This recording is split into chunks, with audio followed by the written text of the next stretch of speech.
Hello, everyone.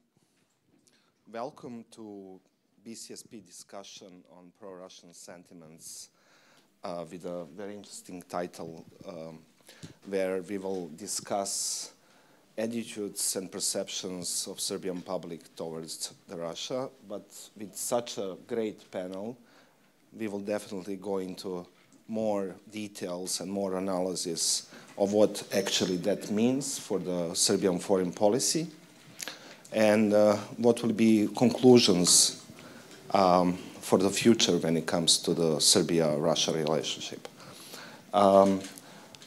This is last event of the year, so to say, so I'm really happy that we have full house. And I'm also greeting the participants who are online because this is a hybrid event. And without further ado, I want to ask the moderator of today to take his floor and start the conversation. Thank you. Thank you, Igor. First of all, I would like to introduce myself. I'm Adam Santovac, a journalist and a documentary filmmaker at N1, 24-hour news channel here in Serbia. And today I will be hosting this event. And the main reason why we are here, as Igor already mentioned, are the results of the new research conducted by the Belgrade Center for Security Policy.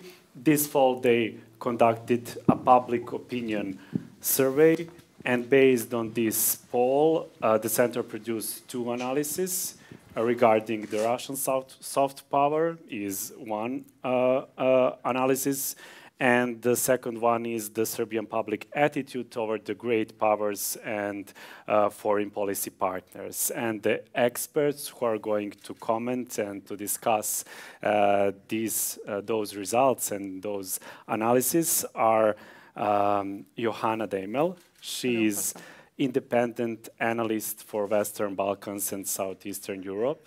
Then Maxim Samorukov. He is okay, you are not a former Carnegie fellow. You are still Carnegie fellow, but not currently in Moscow. And he is visiting researcher here at the Belgrade Center for Security Policy. And then two senior researchers at the BCSP, Maja, Bjeloš, and Vuksanović. And of course, before Malo si mi iskasapio prezime, ali nemam Okay. And before we start the discussion, I would like also to say that we count on you and on your questions. So we are looking forward for your comments, questions, and to answering all of them. So I would start with Maja. What are the major findings from the research you conducted, and who is actually considered the closest foreign policy partner of Serbia? And did especially having in mind this complicated situation in Ukraine, did the war actually influence or reflect on public opinion and attitudes of Serbian citizens towards, let's say, great powers or Russia or the West? Thank you for that question. Belgrade Center for Security Policy conducted a public opinion poll on many issues, security related, but also those foreign policy related, 7 months and more after the war in Ukraine started. And the preliminary results of our survey are currently available and shared on our website and official Twitter account. And I believe even during the discussion you can download it and see some of the figures. I will mainly try to give you more of the understanding what has changed or what hasn't changed. And not only to list the figures, but to give you more understanding who is behind these figures and how we can interpret this data. One of the main findings is that although geopolitical situation has changed in the world after February 24, the war in Ukraine actually didn't significantly influence the perception of the Serbian public regarding foreign policy issues and how the Serbian public view great powers and who are the friends or the enemies. Picture is almost frozen, or we tend to believe that citizens live in some kind of bubble, because the perception of friends and enemies are almost the same like in the previous years. So I would give you then a first example and then explain why. Currently, half of the population perceive that Russia is the closest foreign policy partner of Serbia, then China, and on the third place, the EU. Still, one would expect that when one country attacks the other, you will perceive that country very negatively. But the findings from our survey is completely different. Serbian public still extremely positively view Russia. Nearly 2/3 of population see positively Russia, and they think that Russia is a friend of Serbia. Also, they almost the same percentage believe that China is a friend of Serbia, and still the image of China in Serbia is positive, although I would say that Russia overshadowed China because of the war currently. China was very popular during and after the pandemic in Serbia, but not that much at the moment. Still, our enemies today are, how people perceive it is that NATO, first and foremost, are portrayed as the enemy of Serbia, and then the United States of America. While attitudes toward the EU is like that EU is an actor that is driven by self-interest and it's following only its own interest in Serbia, while there is also maybe a worrying trend that one part of the population currently sees EU as a more hostile than it was before. But why is that? Is actually so. If sometimes when you conduct public opinion survey, it is reasonable to think that the situation, the context, can influence and change public perception. But in this case, like global geopolitical context didn't influence. So we posed the question, what did then?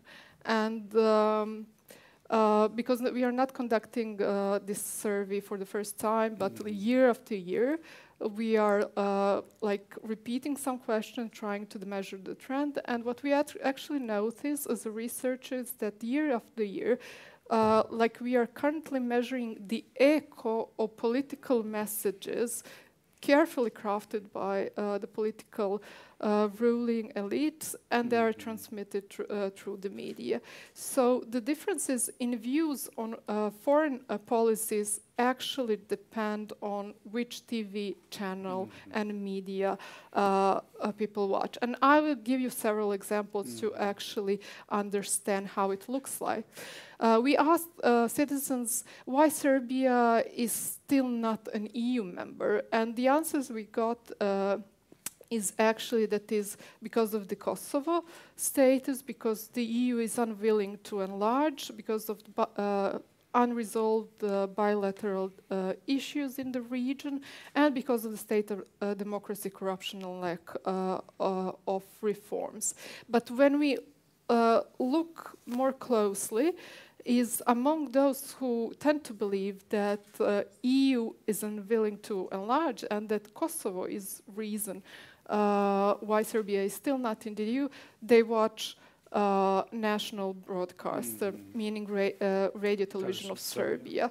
But those who really think that current state of democracy, current rule of law, and lack of reforms in many systemic areas prevents Serbia's path towards the EU. They watch the independent media, mostly N1. I could go on by saying we also asked people who are the main culprits for the war in Ukraine.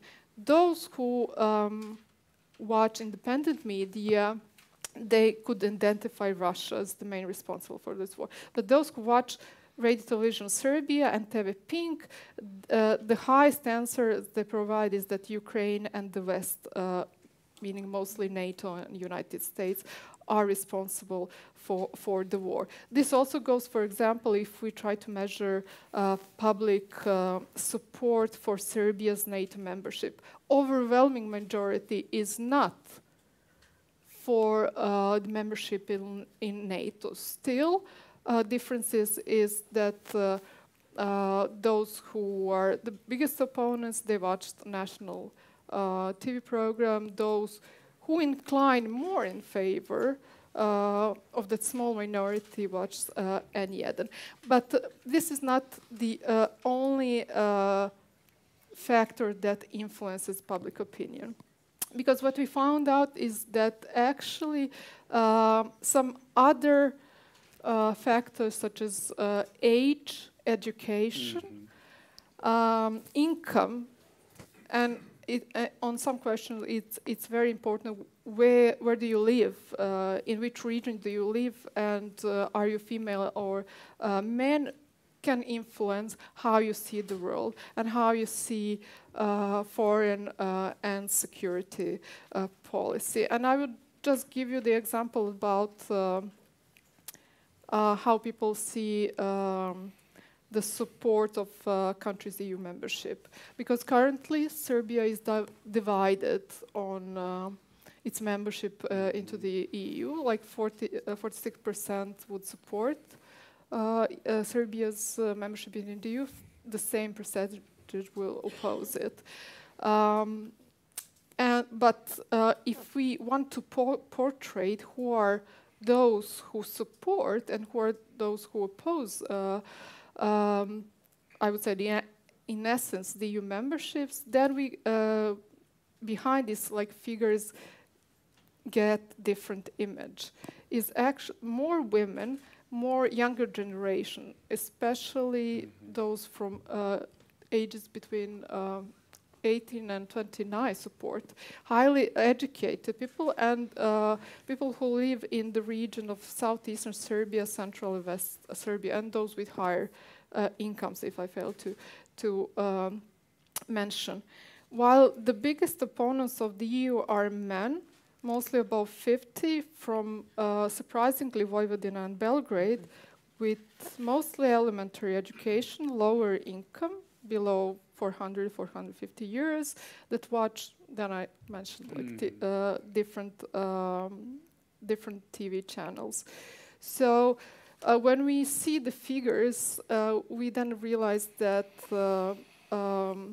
there are like differences between these categories of people. It's not so black and white in terms of the numbers, but we have to look beyond the numbers to see who supports and who favors, for example, certain. But generally, we can say that actually politicians who are currently in the office and the media are those who create, let's say, public attitudes towards great powers. And the part of the explanation is probably Russian soft power, and Vuksanović, not Vuksanović, will address this issue. And can you explain what is actually the nature of Russian soft power here in Serbia, and how does actually Russian soft power really work? Is that some kind of organic power, or it is imposed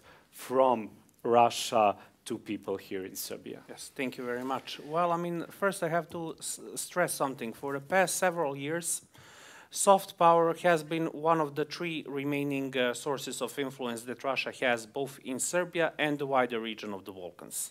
Now, Russian influence is frequently overstated and I think inflated and overestimated, but these three sources of influence Russia has used over the years quite effectively.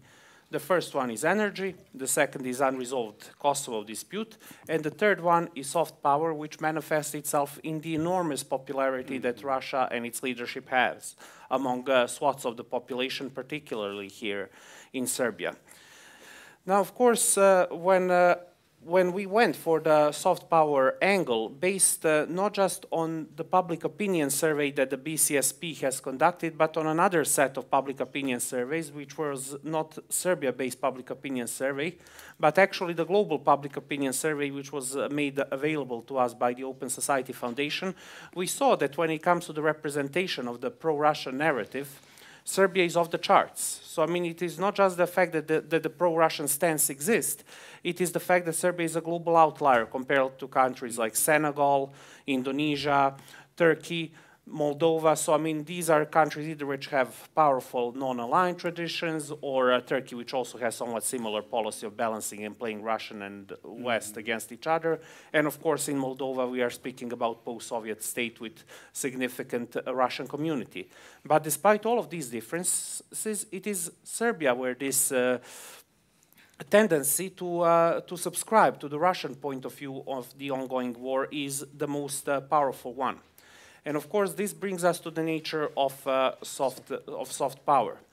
Because, I mean, this concept of soft power is frequently used, but is probably one of the most over-interpreted and not enough defined concepts in international relations. Now, the man who has introduced this concept, the legendary American international relations theorist from Harvard, Joseph Nye, famously said that this is actually your ability to influence others, but through the power of the attraction, not through the power of coercion as we are doing with economic or military power. But of course, this implies that the soft power is something which is spontaneous, something that emanates from your society, from your ability to act as a role model, to inspire others. And of course, right away we reached, well, how is Russia inspiring? Because we all know this cliche. It is cliche from being frequently invoked, but nevertheless, in reality, it is true about the Serbian nation, where basically you have a typical consumerist society where basically every meaningful interaction of the everyday citizens goes through West, while at the same time sympathies towards Russia in the public opinion surveys are enormously high. So that brings us to the issue, what is Russia's soft power allure?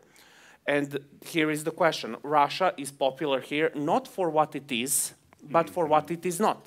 It is not the West. So Russia is essentially popular here because there is a very powerful tendency of the local population to, in a sense, transpire all of its experience of the 1990s, the disappointment with economic and political transition post-Milosevic, and its emotional anger over the fact that the West backed the Kosovo's declaration of independence.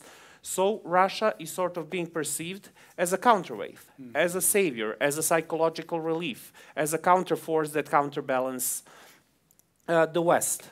So that is, of course, a very different perspective than this, you know, Russia, that people know that much about Russian society or Russian model as such. But this is just one part of the equation. This is one of the reasons why Russia is, in spontaneous terms, popular in the society. However, there is also the fact that this already high Russian popularity was additionally inflated.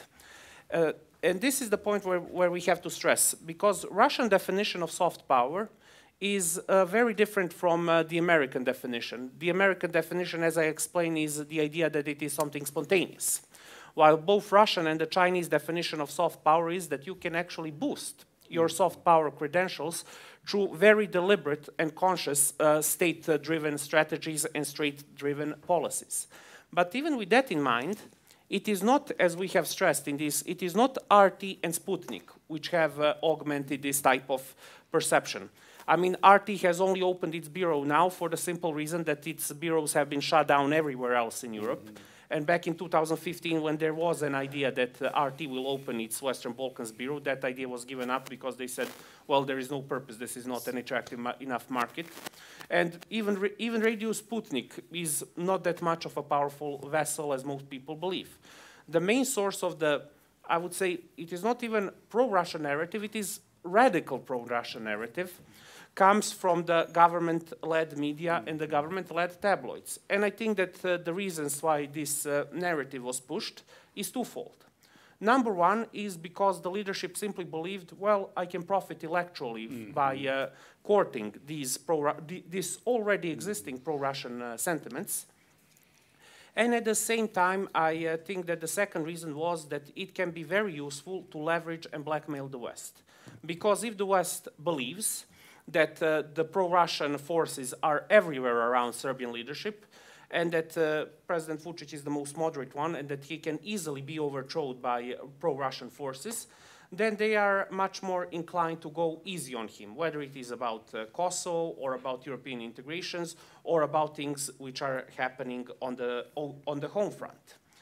But at the same time, I have to stress that I think that, and this is one of the elements of the study, is that this Russian soft power capital has also become something of a hindrance for Serbian leadership now, because despite all the pressures that they might be faced from some of the Western capitals of introducing sanctions against Russia, they cannot do it because the popularity is so enormous that you cannot introduce sanctions without seriously polarizing the society and alienating significant portions of the body politic. I mean, just one interesting, of course, survey is when we asked the people about the reasons why they are against Western sanctions, and an enormous proportion of people were against sanctions, but what was interesting were the reasons why they were against the sanctions.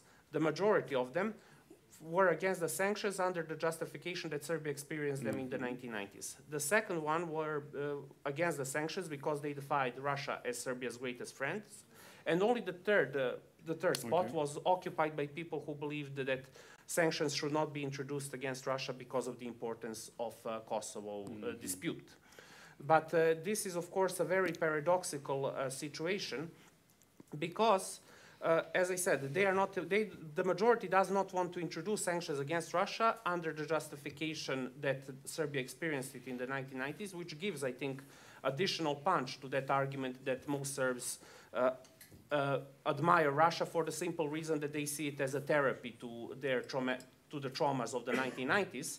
However, what that public survey also does not say is that actually Serbian government did introduce sanctions, for example, against Belarus, a Russian ally, precisely because of its involvement in the Ukraine invasion. So that does tell you that there is, of course, frequently a discrepancy between what the public actually thinks and what the government actually does. And at the same time, we can also say that frequently these pro-Russian narratives, which were projected, also developed some pretty unrealistic concepts about Russia. For example, the majority of the respondents believed, when asked who will be the dominant power in the 21st century, the majority of them replied that it will be Russia. Not China, not the US, but Russia. So, I mean, while I believe that Russia, irrespective of the outcome of the war in Ukraine, will still have a great power status, I mean, to go as far as to believe that after everything that we have seen that they can be the dominant power in the 21st century, I think it's a major overstretch.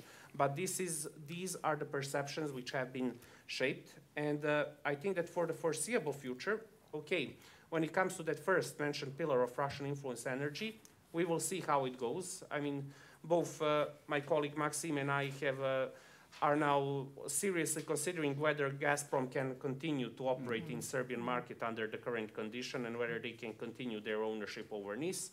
And Serbia is also probably, Serbian government is not necessarily shying away from projects leading to gas diversification. So this lever of Russian influence will probably not entirely disappear, but it will be seriously weakened. While on the other hand, the other two, the salience of Kosovo dispute in the domestic politics and Russian popularity, and I think that those two should be viewed in pair more and more, those two will continue. And this is probably one of the reasons why Serbo-Russian partnership will not be eliminated, but I think it will be dampened down in the coming period. Thank you, Vuk. And Maxim, how do you understand this law, I would say? And Do you see, we always say here like pro-Russian sentiment, but I personally think that it's more pro-Putin sentiment actually. How do you understand? Is this all about Russophilia or Putinophilia? I'd say it's much more about anti-Western sentiment than any of the options you've mentioned. That actually it's much more, that's, as Vuk has just explained perfectly, that the majority of Serbs feel that they have been treated unfairly by the West, especially in the 90s, and that they are still treated unfairly as they are not accepted to the European Union, they are discriminated and all this stuff. And to compensate this feeling of unfairness, they see Russia as a counterweight to the West. But what is interesting here that this kind of perception put serious constraints on Russia in its ability to leverage the soft power in Serbia to further its own foreign policy aims. I'd say that we see, like in these polls, as Maja has mentioned and Vuk, that actually Russia is extremely popular in Serbia. Yeah. It's unprecedented popularity, and you can hardly find a country where any great power is as popular as Russia is popular in Serbia. But what does it give Russia? Yeah? Is Russia able to capitalize on this popularity? Is Russia able to leverage its popularity to achieve something in Serbia or to make Serbia adhere to Russian foreign policy agenda? I think the answer is problematic here because in its soft power, in its clout, Russia depends very much on local amplifiers. And without the acquiescence of local amplifiers, without the alliance with local actors who are interested in preserving this Russia's popularity in the country, Russia is not able to do a lot. You know, the majority of Serbs, they do not watch press briefings of the Russian Foreign Ministry. They don't learn about the statements of the Russian Foreign Ministry from the website of this Foreign Ministry, and not even from Sputnik Serbia or RT Serbia. They are learning from the statements of Russian Foreign Ministry from local pro-government tabloids. And if one day, and these local government tabloids, they are not controlled by the Kremlin, they are controlled by local government. And if one day the local government decides to switch the tone and call that Russian statements about Kosovo are not in support of Serbia, but rather emphasize that that Russia uses Kosovo as a precedent, which is in the context unfavorable for Serbia, proving that actually separatist republics should be recognized. As we have seen this spring, that all of a sudden you can read about Russia stabbing Serbia in the back. Yeah? And if such a narrative will be promoted for several months in a row, what would remain of Russia's popularity in Serbia? Of course, some degree of this popularity will remain, but for how long and how high it will be, that's problematic. And I think this is precisely the way which limits Russia's ability to leverage its soft power. It's very much dependent on local actors, and it has to take into account the agenda of local actors when executing its policy in regards to Serbia and to the wider region. And the agenda of local actors is actually preserving the status quo. Local actors who are able to promote Russia here, they are interested in conserving their privileged status. And they see any major destabilization, which Russia might be interested in or might not. Anyway, regardless of the interests of Russia in the destabilization of Serbia, Kosovo, Bosnia, whatever, local actors want to keep the status quo, and their radicalism is much more aimed against positive reforms than against destabilization. Just summing up this, my argument, I think that Russia has to adhere to the agenda of local actors, which hasn't changed despite all the changes caused by the war in Ukraine. Yeah, regardless of the changes which have happened in Russian foreign policy aims over the past year, the fact that local actors are still interested in status quo deprives Russia of possibility to leverage its soft power in Serbia to further some new aims it has acquired over the past year. Okay, thank you, Maxim. And the question for Johanna is about a lot of contradictions here in Serbia. We mentioned one of them with EU integration process. My favorite is that we have, for example, openly gay prime minister, but no gay rights. And at the same time, for example, we are, as a country, at this European Union path. We are part of the integration process on one side, but on the other side, we are isolated from our European family regarding the current situation. For example, Serbia hasn't imposed sanctions over Russia. How do you understand this balance between integration to Europe and at the same time isolation? Well, thank you very much, Adam. This is an important question. I was trying to think about this as well. I think today, especially, it's a historic day because Kosovo is just signing its application to the European Union. And just to remind you, if we talk about the sanctions to be applied and to go along and align with the common and security foreign policy, it was Serbians voluntarily applied for EU membership, wanted to become member, and that means the alignment. This is an obligation. This is for my first sentence to that. I've read these studies, the opinion polls very carefully, and it's really interesting that 55% they came across, or 51% of the citizens, they would vote against EU membership in a referendum. That is a lot. And 40% say that Vladimir Putin is the very important, most important politician. And 80%, it was said, a huge number of Serbs are against sanctions. I was thinking about what does it mean when Alexander Vučić said in the course of the Tirana summit that it is not natural for Serbia to impose sanctions. Please explain that sentence to me.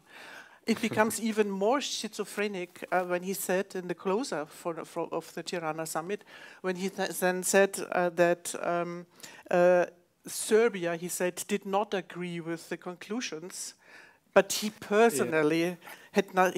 Serbia did agree, but he personally had nothing. So he did not agree, and he had personally nothing against it. As I said, a lot of contradictions. So this is so these contradictions, yes.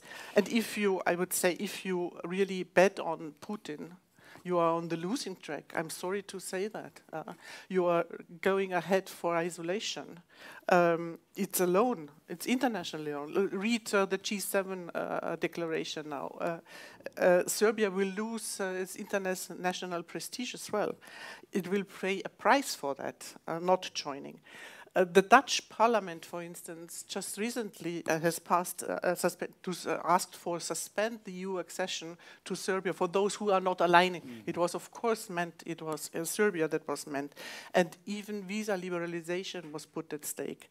So it has a price. Russia will be a pariah state. It will be held in contempt. Putin is, I would say, also damaging Russian interests in the world.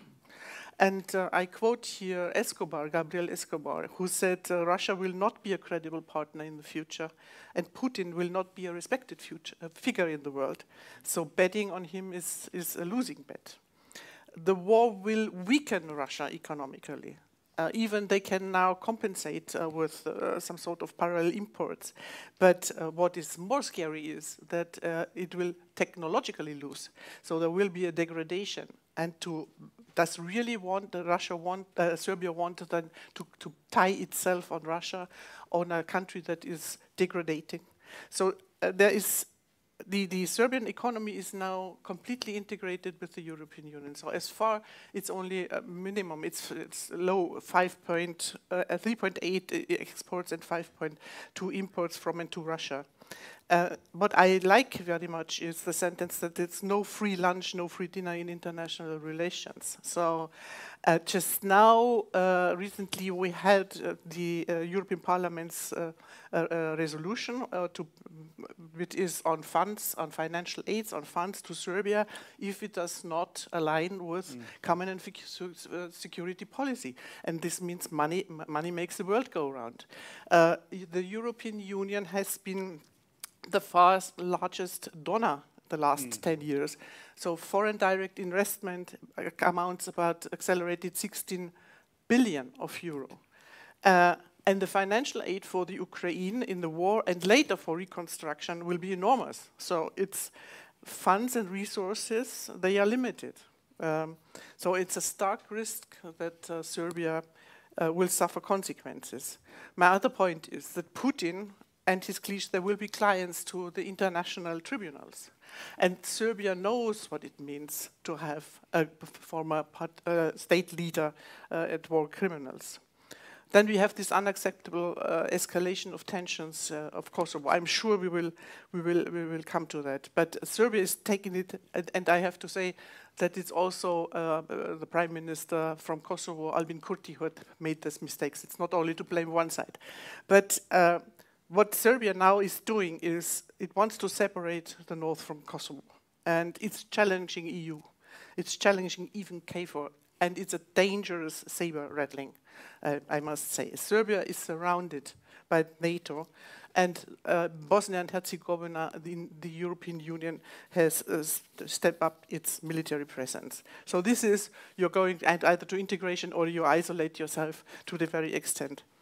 My other point is, I would ask you, all those who were so much in favor in Serbia, to put off the rose glasses, I said, of romanticism. It's crystal clear that the war, the Ukraine's fight against Russia, it's a fight about defending democracy. And I really doubt that the Serbian citizen would like to align with a brutal autocracy and dictatorship. So take off the glasses. And it was already said that it suits pro-Russian narrative, it suits the local elites. They are claiming that they are Europeans, but they are in fact autocrats. So the democratic backsliding, I would say, is the price for the Russian embrace. It's Putinism is the price. It is, I feel sorry for the Serb population that there is a need of continuous tension in the tablets, in the media. So it's always a tense atmosphere where you live in, with the national security endangered. The Serb citizens must feel really the pressure and tension. And it's Kosovo, Kosovo, Kosovo. So I'm sorry for those 60,000 living in the north of Kosovo now, because they are the victims. They are in the very, very center of all that. Yeah, it's stocking fear and an unsafe environment. What they are doing, this is the game about. They are hostage of that influence because of also the Russian UN Security Council relations. I really doubt that the Serbs in the north really don't want to have their children now to school. What is that? You know. This makes it clear in which environment these people are living now. Yeah, I really, really feel sorry for them. After 5 years now almost since Oliver Ivanović was killed, the situation worst, really the worst. And many of the Serb community, they are afraid of the Srpska lista. They are afraid of them. This is the situation. It's what does it mean to protect the Serbian people? I would say these are smoke screens. It's smoke screens to distract the attention what is actually happening. It is distracting here in Serbia that there is an untransparent military purchase on the way. It was BCSP study that revealed that with 1.4 billion euro purchase of military equipment for what? It is also to distract the attention from corruption, organized crime. So the link between state capture and organized crime in foreign policy is important. Security sector. It's security sector. If you read this excellent book from Catherine Belton on Putin's network, you even more understand what does it mean, this security and intelligence networks. And now that Alexander Vulin is appointed to become head of the intelligence service, I'm sorry, but this is really another slap. It's a pro-Moscow, pro-Putin man to put in a place in a very, very crucial position. If I may say so, I'm sorry, I feel so sorry for the Serbian people. So if the Serbian people would look, they can see what happens if you are really further strongly ally with Russia today. You can see it in Belarus. This is how loyalty is treated. This is what your society can expect. And Vučić is very skilled. I have to admit. He is very skilled. And he is a drama queen. When I remember his outcry prior to the Tirana summit, then I'm dealing with the Balkans a lot, but I cannot get used to that. I was, these are the Balkan bullies, but I really cannot accept it. This is the vulgar speech. This is how the rude way the politics are transported and transformed into the public, and the European orientation. How it is communicated and debated, there was sexist outburst of the SS leader Miloš Jovanović. This is another example how the discourse on European is conducted here. I'm very happy, and we were talking about the media list. I think it's very, very good that pro-Russian media now are on the EU sanction lists. So this is very good. My next point, and I'm always finishing, but the next point, as you see, my next point is don't forget the role of religion. Don't forget the role of the Orthodox Church. I think it's also playing a very, very crucial role. It's not that I do not acknowledge that religion is important and faith is important, but the role the Russian church leaders are playing is horrible, and they should be put on the list. And you see how it is used also in Serbia and in Montenegro now. We have now really a crisis in Montenegro. And I will leave it with that, because in the niche company, I go completely along with Vuk and with Maxim, that I think that with the sanction now in place, it's doubtful that it will further exist. And then you lose one of the biggest contributors to the budget. And there will be shortages in energy supply, of course. Thank you. This would be my first round. Thank you. And I would like to open now up discussion for you and for your questions. So do we have some? Please, we want interaction. Okay, we have one here and there. Okay. Hello, thank you very much for very interesting findings and analysis. My question is to Maxim. You mentioned that Russia's soft power is most efficient when used through local players. Apart from the media, could you please expand on what local players those are in Serbia? Thank you.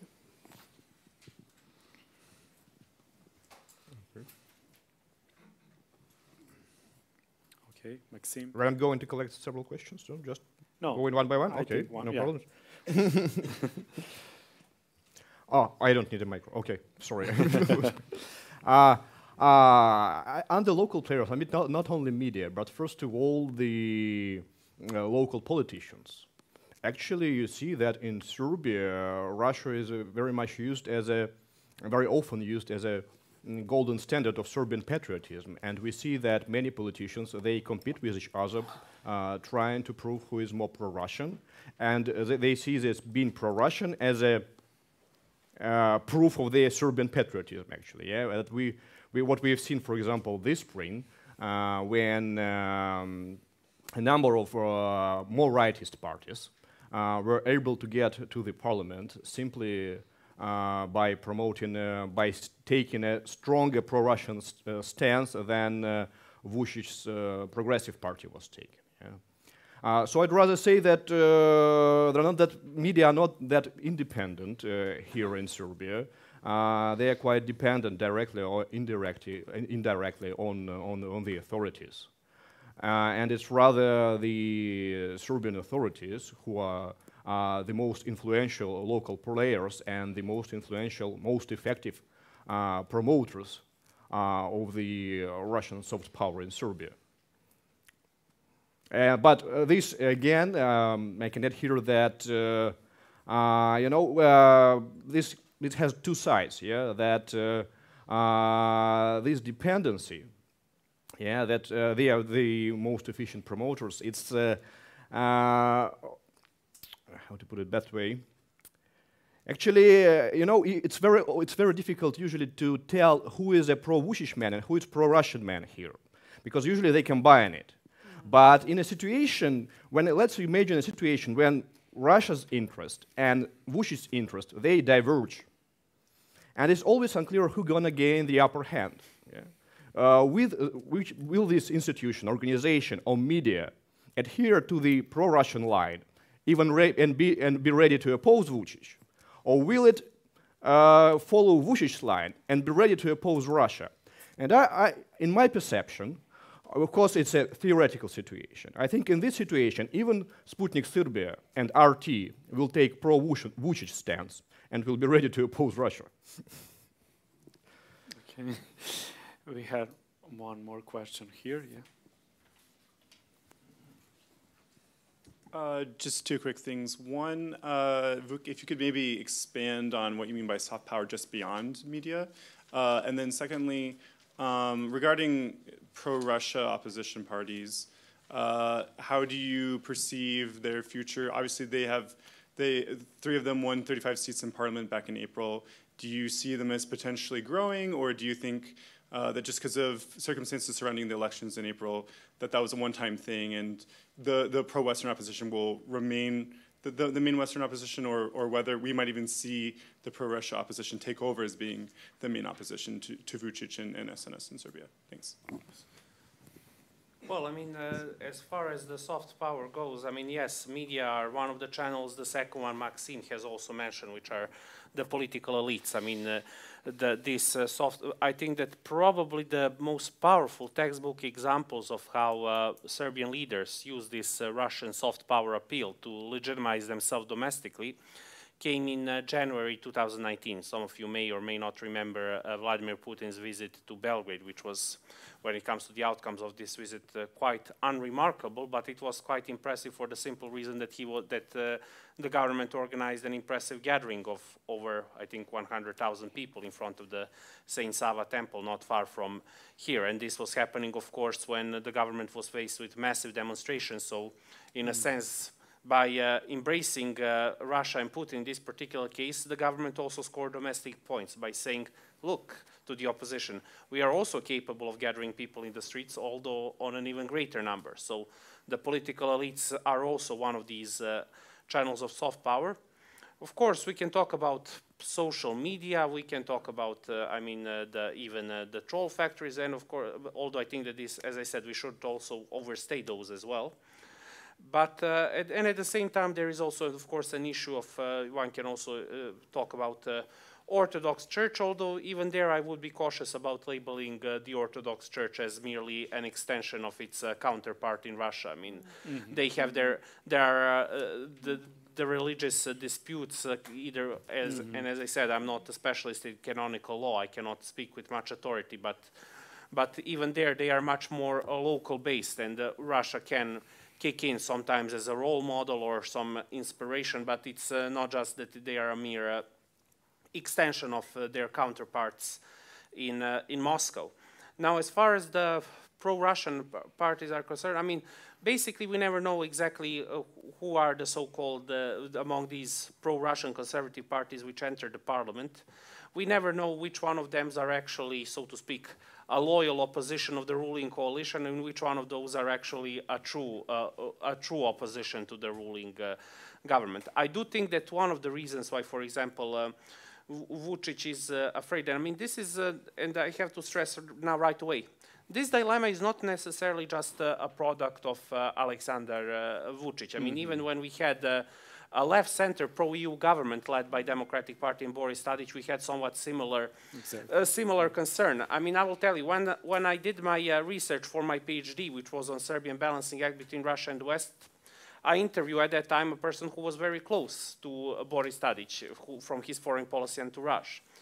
And one of the things which they said to me was, this whole thing started when President Tadić conducted a public poll opinion survey among his own voters. He saw that 1/2 of his voters was giving primacy to the EU over Russia, The second half was either giving Russia equal weight to the EU or favoring Russia. So, I mean, for political parties, this is frequently a way to basically be able to gather the votes of both pro-Russian and pro-Western voters. And giving away pro-Russian voters can be very expensive in electoral terms. Exactly. So in a sense, when it comes to some of the concerns, yes, I do think that one of the factors that Vučić has been taking into considerations ever since February, particularly the fact that the war broke out, but he had an electoral cycle in April.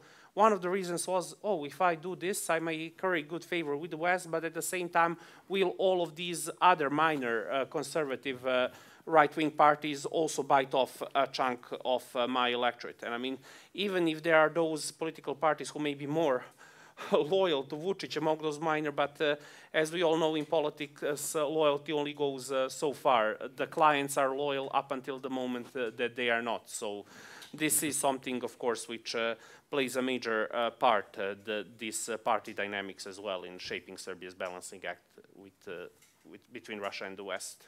Thank you, and Maja also wants to add something. I just wanted to add something to what Vuk said and you asked. Is like first two facts that we should have in mind. Currently, like pro-Russian opposition parties are using state funds to promote pro-Russian stances, and they use like TV and media that they have in the parliament to advocate for certain things. So these are the facts, and it's very important to actually see their strength because 2 years ago Serbia decided to lower threshold for the elections, so they merely reached the threshold. So their actual strength is not that big. But with the use of state funds and their access to the national TV stations, they could have a bigger impact in the society. So this is important to have in mind when we speak about this. But this is also necessity for the current ruling party, because either I tend to see them as still as a radical and right-wing party, they want to position themselves as a center-right. In order to do it, they have to have extremes within the parliament, but also an outside. What is worrying is actually that those political parties that want to raise issues that are quite important for the Serbia regarding the state of democracy, rule of law, regarding the environment, respect of certain standards, and so on. Currently, they are framed politically as extreme left, which is dangerous. And that's currently happening in Serbia. So everyone who sees the world differently and maybe advocates for EU or different areas that are very much important within the EU integration, they could be labeled as extreme left, while the other will be regarded as extreme right, in order for the central main party to remain at the position of center-right.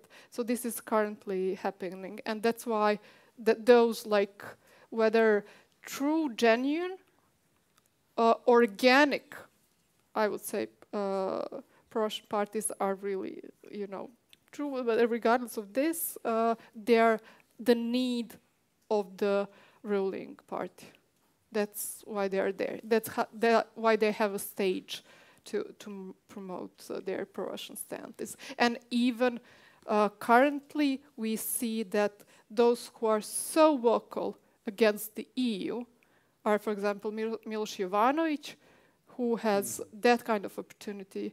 He's within the system, within the institution, advocates that Serbia should stop EU integration while being the citizen of the EU. So quite boring. So these are the parties. Thank you, Maja. And we also have some questions from the participants who are following us online. This question is for Vuk and Maxim. Could you please expand more on energy dependency and your predictions? Who would like to start? Okay, I'll start, and Vuk knows this subject better, so I'll start in order not to look worse on his background. I think that the situation with Russia's energy investment in Serbia is very problematic. Not because Serbia is ready to join anti-Russian sanctions, or not because Serbia is determined to nationalize NIS, but because the EU sanctions introduced against Russia, as Johanna just said, actually, they leave Serbia no other opportunity but to follow them even without formal joining. We already, like, the best example is the oil embargo, which has been just introduced. Serbia has not joined the EU oil embargo, but it has it is a landlocked country. It has no access to seaports, and the seaports through which Russian oil was coming to Serbia, they are either in Romania, Bulgaria, or Croatia, and all these countries have joined oil embargo. And so Serbia, without any agency on this decision, Serbia is joining this embargo automatically. And I'm afraid that the energy decoupling between Russia and the European Union will go deeper and deeper. And the oil embargo is only the beginning, and we'll see a similar decoupling in the gas industry. And as soon as the EU will stop importing, as soon as the EU stops importing Russian gas, it will most likely introduce embargo on Russian gas. And again, Serbia will face very strong difficulties with importing Russian gas. And then if there is an embargo on Russian gas, Gazprom will most likely fall under the European sanctions, and the ownership of NIS will become even more problematic to sustain. So far we've seen that the Serbian government and the Russian government have been quite efficient in their cooperation and were able to soften this impact of sanctions. But the depths of decoupling between Europe and Russia is going down so quickly that I can hardly imagine Russia being able to preserve its energy assets in Serbia, even with all the goodwill on the part of the Serbian government. This question just will be decided in Brussels, not in Belgrade or Moscow.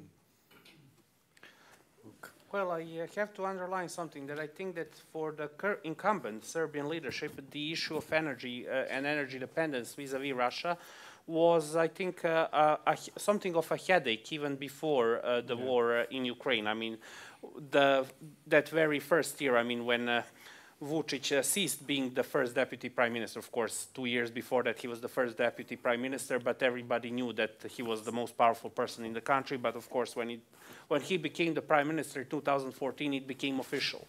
But of course, that very same year, when we had a parade, military parade, where Putin was a guest of honor, that same month, Russia basically reduced the delivery of gas because of the unpaid debt. So we may be brothers, but our money bags are not sisters, as the Montenegrins like to say.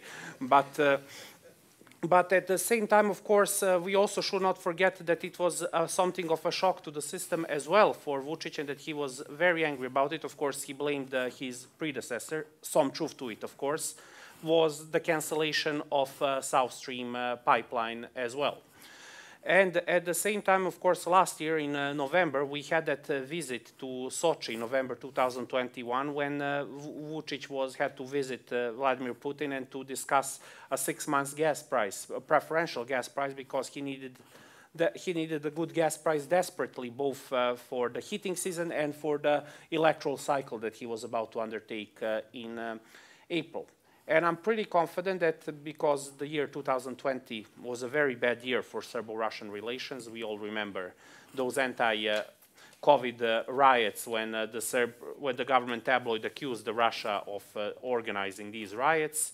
And of course, Belgrade had to do slight repivot back to Moscow because of the rise of Biden's presidency. But nevertheless, I do think that this meeting in November 2021 in Sochi was used at that time by Putin to discipline Vučić a little bit for what happened in 2020. Now, of course, I think that now the issue is that there are two issues here. Of course, I think that The issue is whether Gazprom can operate in an environment in which Russian entities are under, in which Russian entities and Russian-owned subsidiaries are under EU sanctions. And yes, we have first seen that Serbia had to get an exemption from, I think it was the 4th package of EU sanctions just to import Russian oil via JANAF. And now it cannot even do that. It is now forced to go to other suppliers. And at the same time, and we are seeing now that, yes, Vučić is now willing to talk with Azerbaijan. He's willing to join all the EU-funded projects like the interconnector at Alexandroupolis in Greece, where he was opened this summer at the opening, where we had all the prime ministers and presidents from the region, as well as Michel from the European Commission being there. So I think that this is the issue. I think that we will see whether the full energy decoupling that Maxim spoke, whether that will happen. I mean, we have some pretty reputable voices like Javier Blas, an energy expert within Bloomberg, who was skeptical about Europe winning off its full dependency on Russia. But I think that what is important here is not whether you will continue buying energy commodities from Russia, but about decreasing ability of Moscow to use it as a political tool. That is, I think, even more important rather than whether you buy these energy commodities or whether you buy these energy commodities or not. Now, of course, we are the big question now is, and I think this will be one of the big battlegrounds and big juggling points on which company will assume NIS. I mean, we had a Norwegian energy delegation visiting Belgrade a few weeks ago. I mean, my guess and my instincts, although I don't have any proof to back it, is that Washington, who is very interested in having Serbia win off its energy dependence, might have outsourced some of it to its allies in Oslo. But the other one, and that's my personal, and that's where my money would be if I were to bet who will take NIS over from the Russians, would be Hungarian MOL. I think that this will probably become the 5th, and I think that for Vučić, this might be an easy sell. Because he can say to his own electorate, look, we are sorry that our Russian brothers are leaving Serbian energy sector, but it is difficult for them to work under sanctions, and we are giving it to a country which is a friend to us, which is Hungary, which is also has a good reputation among the voters of the ruling party. While at the same time, he can also say to the European Union, well, what do you want? I handed my energy sector to the country which is EU and NATO member states, no matter how much Brussels has disputes with Budapest. As I said, these are potential scenarios for the future. We will see which one of them materializes, but as I said, I think that for the time being, the energy leverage will not disappear but decrease, while the rest of the ones which we spoke, Kosovo and soft power capital, will remain in place. Thank you. We have several more questions online, and one more in person. But before that, I would like just to ask Johanna about the EU and Germany role in all this mess. We addressed like a lot of issues, and how would you describe or understand EU role, and is there any responsibility on their side? $1 million question. No, of course. Thank you very much for this question. Let me start with the pro-Russian political parties. We do have them in the German parliament as well. So we have the alternatives. They are obvious right-wingers and pro-Russian. They are perceived in the Kremlin, received very often, receive money, of course. The same applies to France, Italy. As I said, it's Berlusconi and Salvini. But nevertheless, what strikes me was to see that even though there was a huge Euroscepticism in the electoral campaign, finally the Prime Minister, she succeeded to subscribe to the sanctions, despite Berlusconi and Salvini being part of the government. So this is the positive sign. As regards Russian dependency on gas, yes, we are very important, very famous example on that.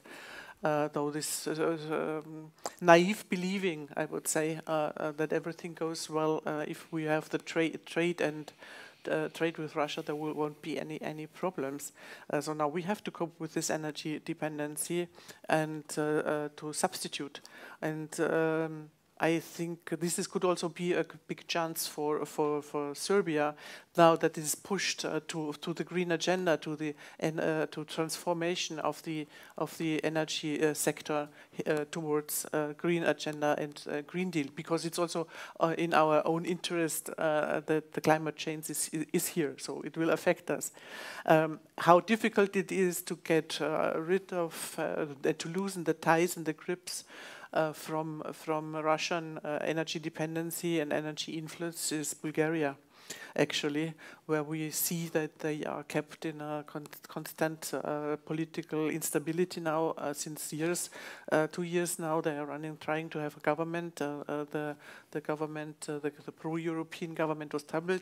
They were very brave, saying no to the suppression and blackmailing from the Kremlin, and they have now this interconnecting pipe functioning. But on the other side, there's now this deal with Lukoil where they try to circumvent it. So this is the inner political power play where in Bulgaria, I think almost 30% of the GDP is generated by pro-Russian or Russian-affiliated tycoons and oligarchs. So this illustrates how difficult it is to get out of the grip. And yes, Germany does play a role. It was Angela Merkel, and I was always very critical to that because she believed very much into Alexander Vučić, and he sided to him. Believing and hoping, and I think she also said the same at her farewell tour, that he is the one who delivers, and she looked aside for everything else. He delivers on the Kosovo issue, of course. And we did not pay attention enough on Putin's speech in Munich in 2007. If we would have understood what he was already elaborated at that time, I think things could have changed. Yes, we also have a share because the European enlargement was stuck. We had this no from France due to internal and domestic reasons. We have the new methodology, and there is a huge frustration. Of course, I can understand, and there are estimations that Serbia will become member of the European Union in 150 years ahead. The frustration is great. Despite now, and I'm sitting a bit between two chairs, now the candidate status for Bosnia and Herzegovina will be granted. This is great good news on the one side, because it means, yes, there is movement and there is perspective. Though I don't like the perspective word anymore, the Thessaloniki promises, but there is a movement. On the other side, of course, it awards anti-European politics and anti-European politicians. But the problem is between the devil and the evil, and then you decide for the better. Yes, of course, we in the European Union have a share on that situation because we have the 5 non-recognizers of Kosovo. Of course, if that would be solved that problem, then I think this is what we now experience and can see and witness what is going on now in the north of Kosovo. This would not be the case. I'm pretty much sure, and we will see how the upcoming presidency of Spain. It will be very interesting. Spain in 23, how they will deal with the Kosovo issue as well. Yes, and I saw one who is here from the OSCE. I think that the OSCE also has a share on that situation. The OSCE is really also in turmoil now, and North Macedonia will have the chairmanship in office. What task for the next year? I think North Macedonia will do its utmost to keep it functional somehow, that it works. But it's also at stake the credibility of the OSCE, which, from my understanding, too often had a soft language when it was reporting about electoral frauds and what was happened here in Serbia and other way in southeastern Europe. Finally, I would say yes, European Parliament also in turmoil now. Okay, it's what is happening there is really a shock for all those, and oil in the fire for those Eurosceptics that every politician's there and they are corrupted, even in the European Union environment. Yes, but I would say yes, but the but is that there is now the rule of law in motion. So. This is a huge difference. Corruption is everywhere. It's also, we are in Germany have our corruption cases, but the rule of law in the European Parliament is set in motion. Yes, this would be my first response on that. Thank you. And we have one more question here and about 10 minutes more, so have in mind maybe also that. Time-wise, yes, I try to be short. I'm a correspondent for the German press agency here in Belgrade, responsible for the countries here and Hungary. And I must admit I did not yet hear about this speculation that MOL could take over niche petrol, though it might have some risks, because in the past we have seen that the European Commission is very keen on not having too much concentration of refineries under that pretext or under that cause. They intervened when OMV, the Austrian oil company, wanted to take over MOL. That was 12 years ago or something like that, because then too much refineries would have been in the hand of that. And so with MOL taking over Nice, it would mean it has already the INA in Croatia and the refineries there. So we'll see. And the other risk is, of course, the proximity of the management of MOL to Viktor Orban, who is now somehow a goal or is somehow under scrutiny because of corruption. And so I see there are probable risks coming up if, from the European side, if this deal would emerge. Who would like to comment? I'm not quite sure that I will provide the most coherent answer, but I mean, as I said, I didn't say that it was inevitable, but just based on the signals that I'm getting, it appeared to me that MOL is at this stage the front runner for this acquisition. Now, yes, these corruption issues which you have just outlined, yes, they can be a major impediment for this transaction to take place, but I also think that we are underestimating, of course, Viktor Orban. We have seen that, yes, a couple of days after the EU said that they will deny him access to EU funds, he was willing to approve the financial aid package to Ukraine. So everything is about leverage and trade, and this pretty much tells you something about Orban as well. He's not pro-Moscow, he's anti-Brussels.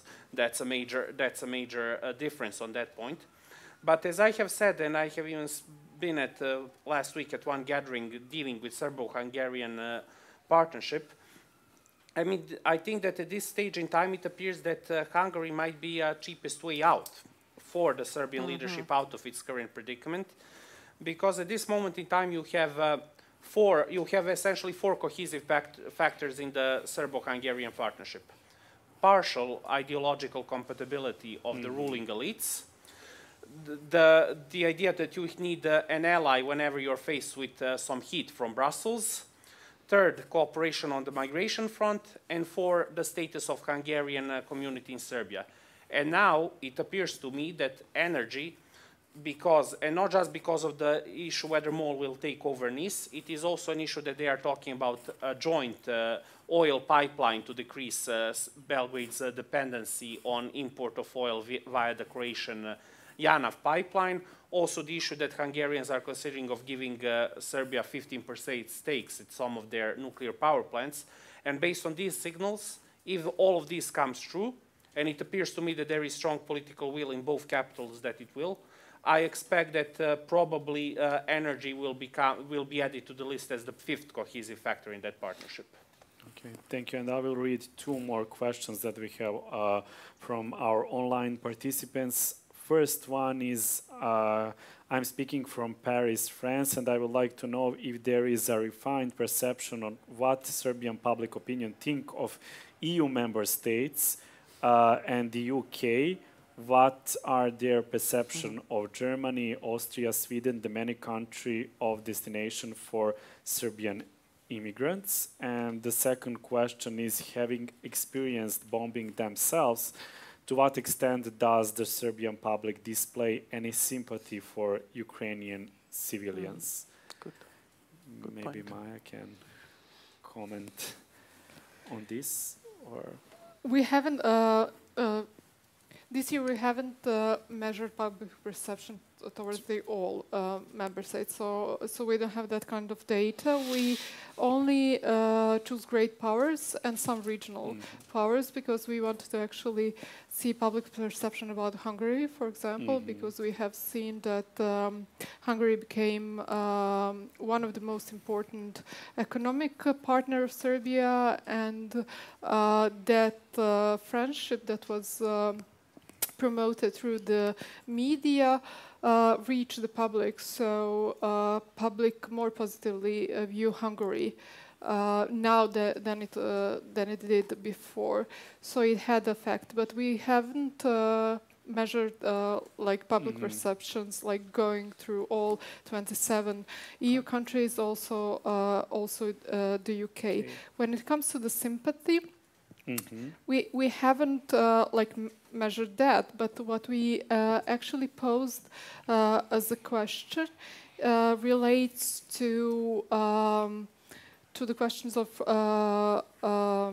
whether Serbian public citizens of Serbia would accept people fleeing from Russia and Ukraine. And there is more sympathy and understanding for the people who are affected by the war, and people are more ready to accept both Ukrainians and Russians fleeing from the country. We also posed a question whether, because of the mobilization in Russia, whether would Serbian citizens accept deserters, Russian deserters. They're not overwhelming in that support, but for example, highly educated people from Belgrade would more be prone to accept Russian deserters in Serbia. And when we asked a question about who will not only win this war, but who will win and who will lose. And there are more understanding in Serbian society that we are all losers.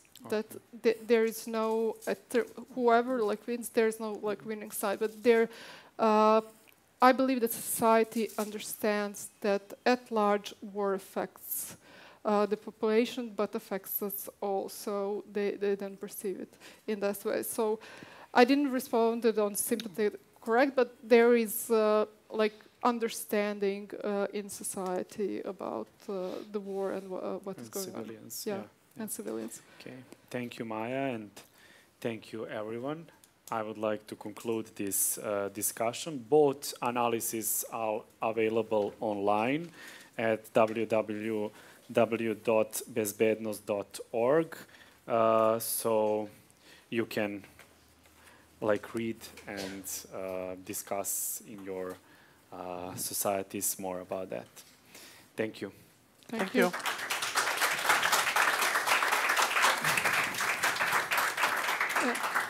Uče.